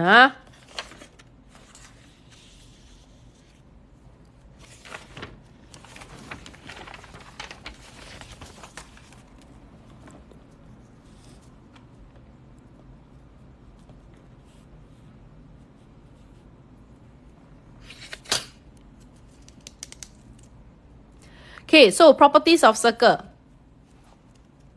So properties of circle has many properties. Of course, I'm not going to talk about all the properties, okay? So I'm just going to talk about some properties that I've used here. Okay, so A, B, D, E are points on the circle, and they tell us that AD equals to CD. Okay, they already put the marking for us. If they never put, you must put yourself. And then they tell us that BCD is 28. Explain with geometrical reason why the length of BC is equals to BE. Why got scared? This one not so scary lah. Actually, quite easy one. It's just that you need to know the properties of circle lah. Okay? So, how do we do? First, since this is isosceles triangle, right? I will say, okay, angle DAC is equals to angle DCA, which is equals to 28 degree. So I know you all know that, this one 28 degree, but you must write out the reasoning. So this is how you present. So students know how to find the answer, but they don't know how to present. So you will say, DAC is equals to DCA.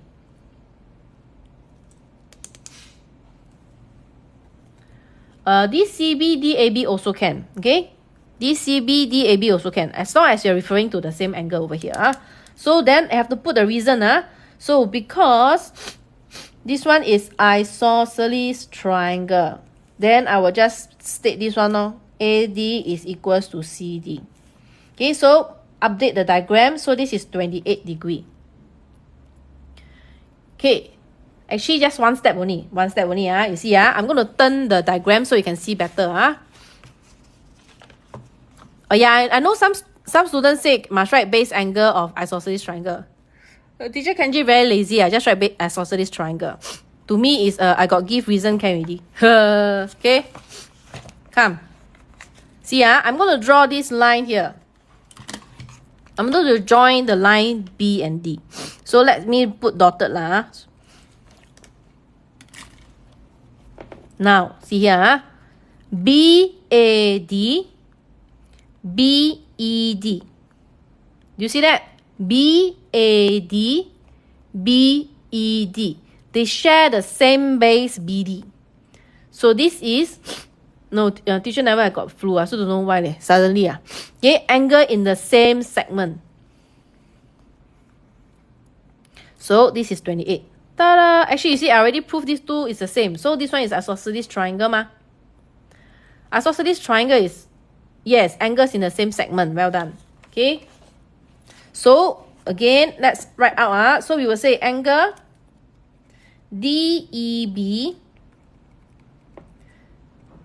is equals to angle DAB. And we will say this is angles in same segment. So this is equals to 28 degree. So do you see that we already have the 28 degree?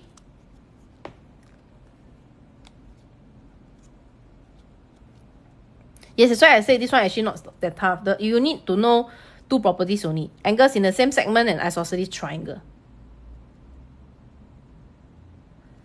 Okay, so you see, then next thing is, of course, we have to state, so we will say that since angle BEC is equals to angle ECB or BCE, this is base angles of isosceles triangle. So therefore, BE is equals to BC. This is what they asked me to prove, Do you see? They asked you to prove that BC equals to BE, So, done. Shown.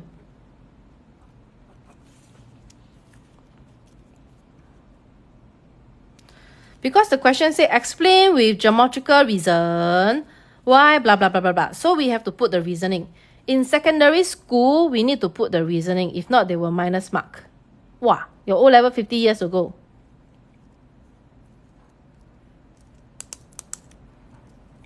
So long, 这样子 can ask your relative or your nephew or niece to listen in. First statement, say as third statement. Because the first statement, I wanted to say isosceles triangle because I'm given two lengths are equal. In this last part, it's because I'm using the base angle are equal. Then I say that these two lengths is the same. But it is still due to isosceles triangle. Okay, so done. 3 marks. Okay, so talk about question 10. We left with 2 questions. Question 10 is stem and leaf, and we will also talk about standard deviation. And then the last question will be coordinate geometry. Is it coordinate? No. I think it's further trigo. Consider further trigo. Okay, now let's take a look at this stem and leaf.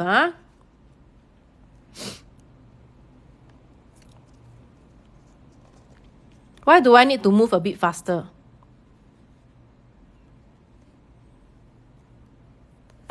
Why do I need to move a bit faster? I'm going at a pace that I think it is quite comfortable for students. Why do I have to move a bit faster? Okay, so the mass of 20 bags in kg are measured. So the results are shown on the stem and leaf diagram. Okay. Asrudin Fahad, thanks for your appreciation. Add all, divide by 20. Yes, mean is very straightforward. Okay, mean is very straightforward. But take note here. This one I want to highlight is this one. Do you see that 0.9 is 0.9? It is not 9. So this actually is 0.9 kg, 1.2, 2.0, 2.6, 2.6, 2.6.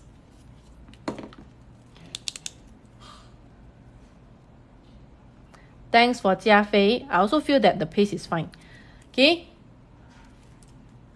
Okay, come. Okay, I'm going to talk about, everyone know that mean is the total divided by the total number of data, correct? But do you know that the mean formula is actually given?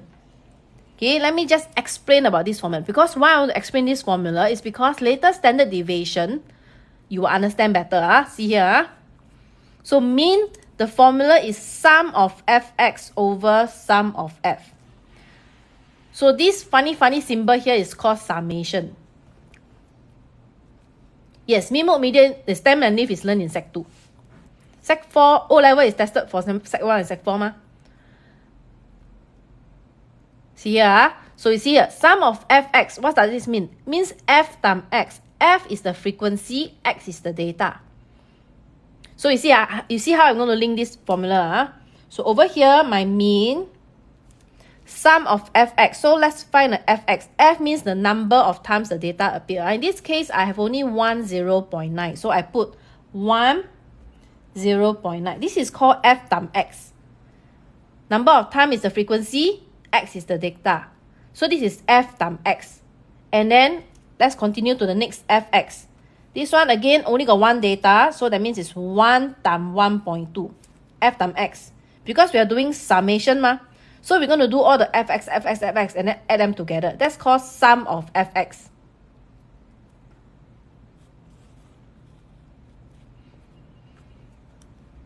No, I know you all know that it's 0.9 plus all together, then divide by the 20. I know you all know that. I want to explain this formula because later I'm going to use this for standard deviation. Understand? Okay? Okay, let's continue. So now you see, the next one. Okay, again, this 2.0 only have 1. So it's 1 times 2.0. Do you see that here got 2.6, 2.6, 3 of them, 3 of them, I know this kind of question, I know you all can key into the calculator for all the data. Then you all press the button to find the standard deviation and find the mean. Yes, you can. But I always ask students to use the manual method. Why? Because a lot of times during exam, they forget how to key in. Then they key in wrong data, then they get the wrong standard deviation or wrong mean. So I usually, since formula is given, I just ask them to look at the formula and just plug it in. It's easy. Like, though it's time consuming, but it's safer lah.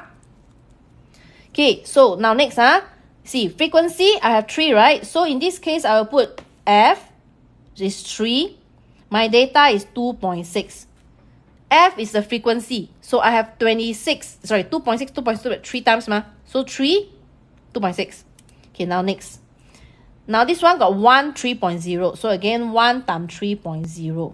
Okay, I got no space, right below, Then after that, over here, I got 2 data of 3.3, right? So 2 times 3.3. Then after that, plus 2 times 3.4. 2 times 3.8. Okay, 41. 4.1, I have 1. So 4.1. Okay, plus 1, 4.2. Now I have another 3 data. So it will be 3, 4.9. Plus 1, 5.0, plus 1, 5.1. Correct? This is called sum of fx. It's the same thing as what you all do, 0.9 plus 1.2 plus 2.0 plus 2.6, blah, blah, blah, blah. Then after the whole thing divided by 20, it's the same thing. Then after that, the whole thing over sum of f. Sum of f means the number of data I have, correct? So it means it is 20. Then when you press the calculator, you will get 69.0 divided by 20. That will give us 3.45 kg.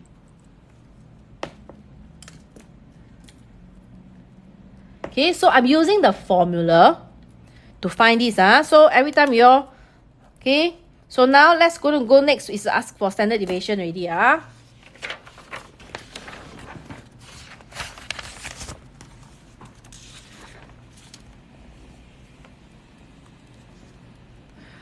So now part B. Part B say, okay, find the standard deviation. So again, standard deviation formula, it is given. It's given. So standard deviation, given formula is square root sum of fx squared over sum of f minus sum of fx over sum of f squared. The formula given during O-level is this. This is the standard deviation formula. How to use? First, do you recognize that this is exactly the same as just now the in front part? So this actually is just the mean. So just now in front, we already calculate the mean, correct? So we just use the mean later. Now, look at this. Do you see that this is sum of fx squared? This is sum of fx. So just now what we did was we take the frequency times the data, and then add all the frequency times data, and then after that add them together, correct? But this time around is fx squared. So what does that mean? It means that Now let me show you just now our number. Okay, you see. Just now was fx squared, agree? Sorry, just now was fx, correct? So I'm going to do the same thing, but I'm going to square the 0.9. So it becomes fx squared. Then the next one, 1 and 1.2, right? So it's also 1 and 1.2 squared.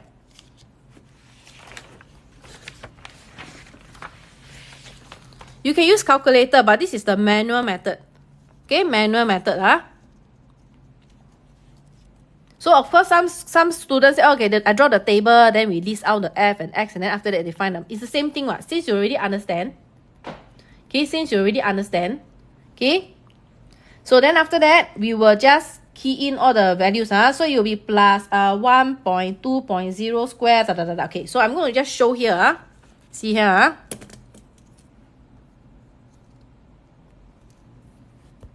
Today got no probability question. Okay, so you see 1 fx square.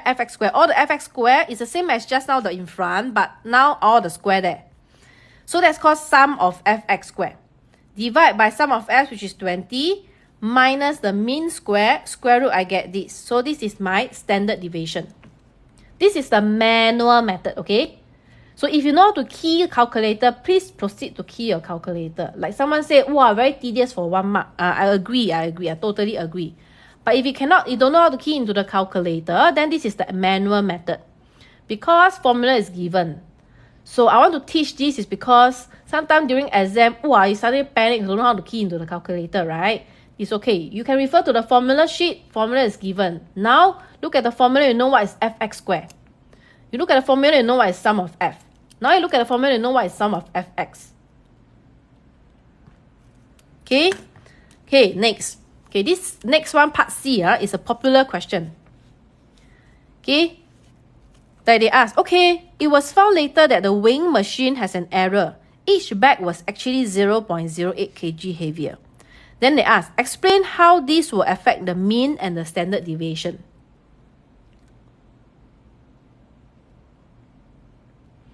If you forget, just forgo 1 mark. I would say if you forgot to key calculator, this 1 mark, I just circle the question. Then I move on to other question first, correct? When we come back, you know how to use the formula. Formula sheet, formula is given. Then just do it if you still have time. Agree now? You cannot leave blank. Never leave blank during exam. Like I said, national exam. Do other 99 marks, I agree. But when you have time, come back to do this 1 mark. Agree now?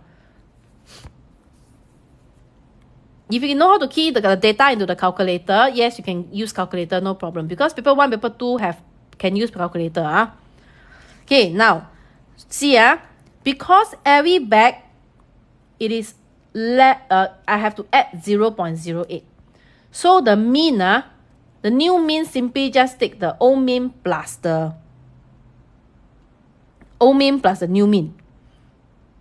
Okay, so in this case, my old mean was 3.45 plus the 0.08, it is a 3.53.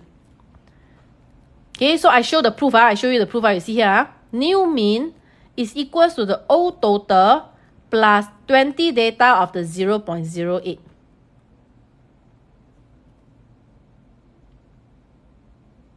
Okay, the whole thing over 20.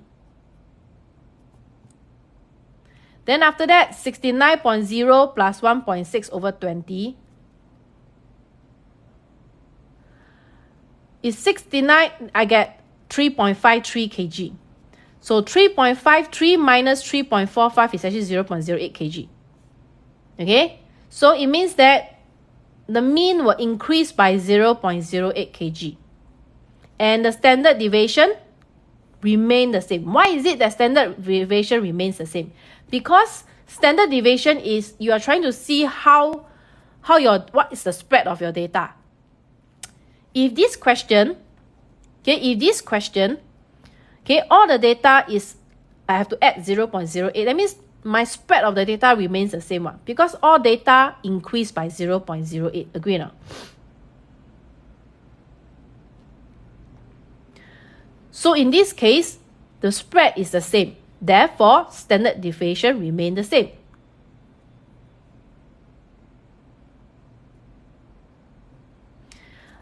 Like I mentioned, this is the manual method, okay?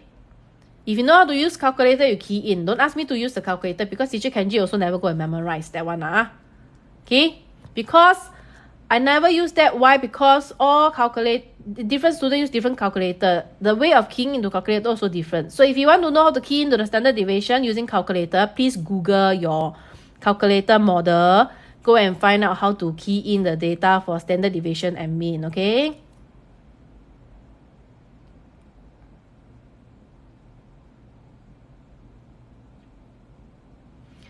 Okay, let's move on. Let's move on. So I've talked about saying that, okay, the mean will increase. Okay, I have to say the mean will increase by 0.08 kg. Okay. It's a 2 mark. You can just say standard deviation remains the same and mean will increase by 0.08 kg. Okay. This part, okay, I just want to show you proof that the mean the new mean actually just increased by 0.08 kg. I don't understand why I already say that I'm not going to show calculator. Then the student keep demanding that I want to show calculator. 好像macam欠你们的这样。Okay, let's move on to the next question. Question 11. Okay, finish up the last question already. Come. Question 11. In the diagram, see, I talk for 2 hours. I don't see any appreciation from the student. Wow, like so demanding, everyone. Okay, in the diagram, the point P, Q, and R has a coordinate 9 minus 3, 6, 1, 18 minus 2 respectively. So find the length of PQ. This is a little bit of mixture of coordinate geometry and further trigo. Yeah, I talk since 5 o'clock until now. Okay, come. Finding the length. Okay, the formula is x1 minus x2 square plus y1 minus y2 square and square root. So this is the formula to find length, okay? Yeah, before I teach this, I also teach my own student. Thank you very much. Thank you very much. Yeah, please calm me down. Thank you very much. Okay, see, okay. This formula is not given during exam. Okay, so this formula is not given during exam. But if, let's say you forget, so actually this formula comes from what? It actually comes from Pythagoras theorem. Okay, you see, let me just give you these two lengths. So over here, this one is x1, y1. This is y1, sorry, x2.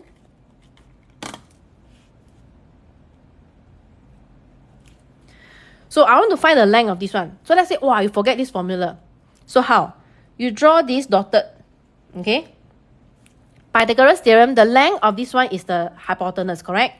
So you just need to find this length. And how do you find this length? You take the difference of the y1 and y2, correct? So it's actually y1 minus y2, agree? Then after here, you want to find this length. Do you agree that actually this one just take x1 minus x2? So Pythagoras theorem tells me that a square plus b square is equal to c square. That is why the formula is the a square plus b square and then you square root. So actually the length formula comes from the Pythagoras theorem. So if you forget the formula, just draw this dotted line and find the length. And then after that, do the Pythagoras theorem. Understand? So what I did was, okay, so you see here, so it will be 6 minus 9. 1, take note, 1 minus minus 3. That's why it's 1 plus 3. This is plus 3 is because this is 1 minus minus 3. Therefore, it is 1 plus 3. So you square them plus square root, you get square root 25. Therefore, it is 5 units. So that is the length of the line segment. Understand? Okay, so now let's move on to this one.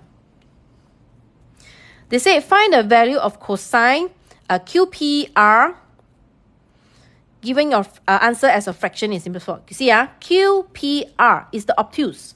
Okay, you need to know that when we say cosine this obtuse, I write here, cosine angle QPR is equals to negative cosine QP. Okay, I label this as X, QPX.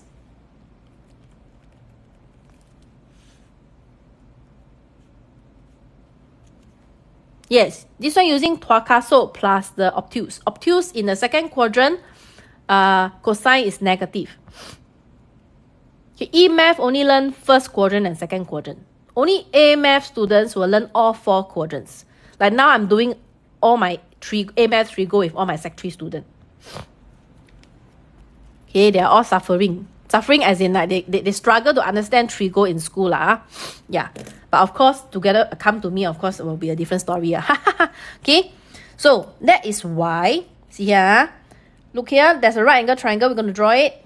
They already draw it for us. So this is 4. This is 5 units because that's how we really find, right?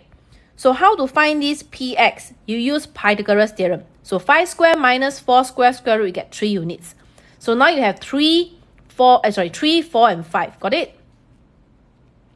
First quadrant negative, second quadrant positive, even not. First quadrant all is positive. Second quadrant only sine is positive. Tangent and cosine is negative. So that is why, based on this angle reference, this is my A, adjacent, and this is my hypotenuse. That's why it's 3/5. Then because it's obtuse, cosine OASTC. Second quadrant, sine is positive, cosine and tangent is negative. So that's why we put a negative in front. Wow, someone say want to help you hit 10K. Now already 10.5K that power. Thank you very much. Correct? So this one commonly asked question. If let's say they ask, additional question. If I ask for, let's see whether you all understand. If let's say they say sine angle QPR. So can someone tell me, oh, cannot see for P. Wait. Okay, I write red pen. If I ask you for sine angle QPR, can someone tell me what's the answer for sine angle QPR?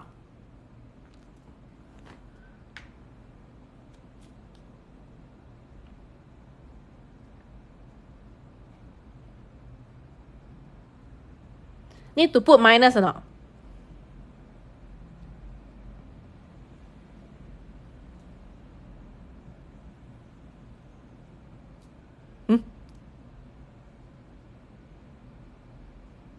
Yeah, well done. No need. So, sine, this is the angle reference, obtuse. So, the angle reference is here. O over H. So, it's 4/5. Then you need to ask yourself, okay, obtuse. Second quadrant, sine is positive. Therefore, I don't need to put negative. And that will be the answer. Right. Okay, let's move on to the last part. Okay, so they ask, find the area of triangle PQR.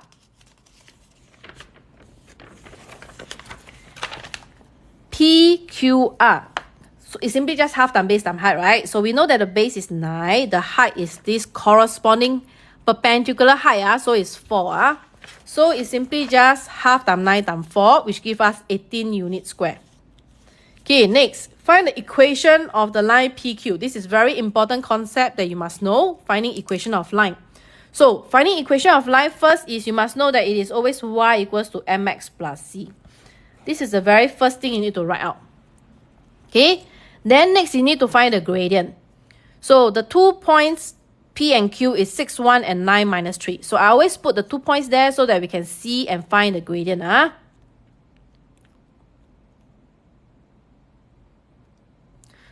That one is shoelace method. EMath use shoelace method. This one can use half times base times height. No need to go and use shoelace method. Okay. 1. So it's y1 minus y2. 1 minus minus 3 over 6 minus 9. And therefore, it is negative 4/3. So this is the gradient. So in this case, my y equals to mx plus c now become y equals to minus 4 over 3x plus c. I still have an unknown c. So in this question, I don't know what is my y-intercept. So I need to sub a point.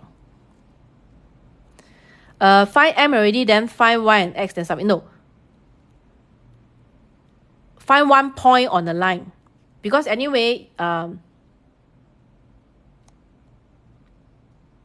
I did a lot of EMath proving trigo. You go to my Y channel, go to my bio, click on my link, go to my Y channel, go under my videos, go and search for trigo.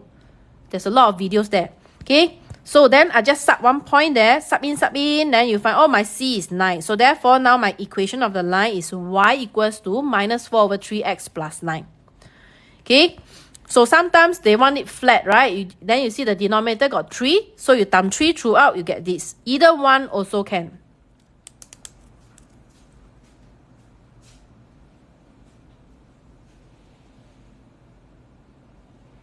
Yes.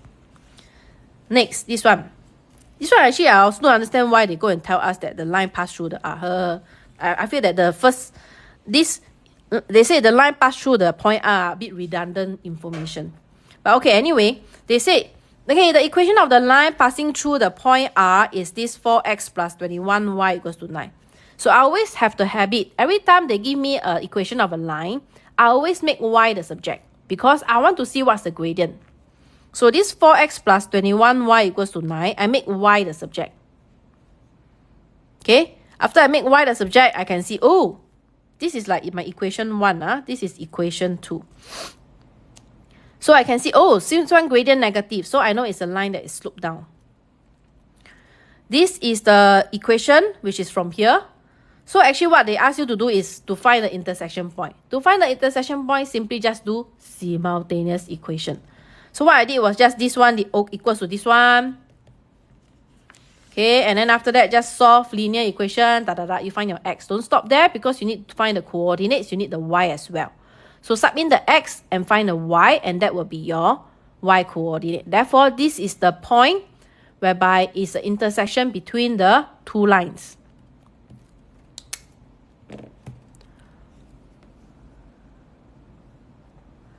Yes, generally speaking, if we have gradient already, you need the y-intercept, just substitute a point. Yes, the point must be on the line.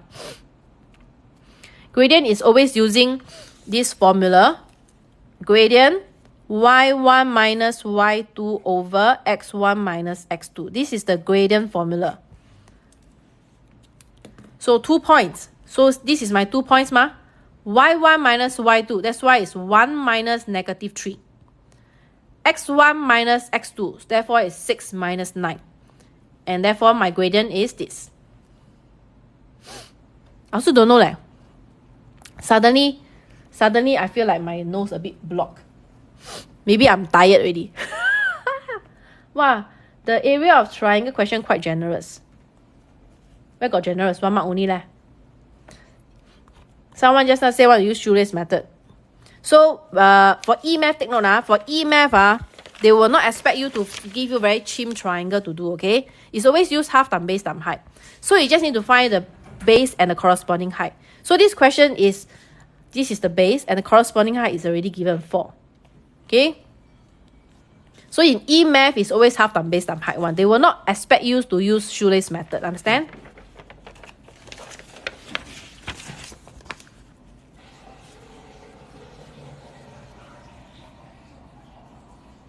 This paper not bad, quite easy. I would say, let me see whether this one, maybe this one tough. This question, these 2 questions. Actually, this is easy. This one, now you know that it's easy lah. But I can tell you this question when they come out, a lot of students always don't know what to do. And the compound formula, they see compound quarterly, they see compound monthly, then suddenly got the half yearly, then they also stuck. Compound interest is considered a topic that's easy, to be honest. You just need to know very carefully what is your small r and n. Okay? And this one, you have to know how percentage work. if you are very good at percentage, then this is actually just give away 2 marks. Correct?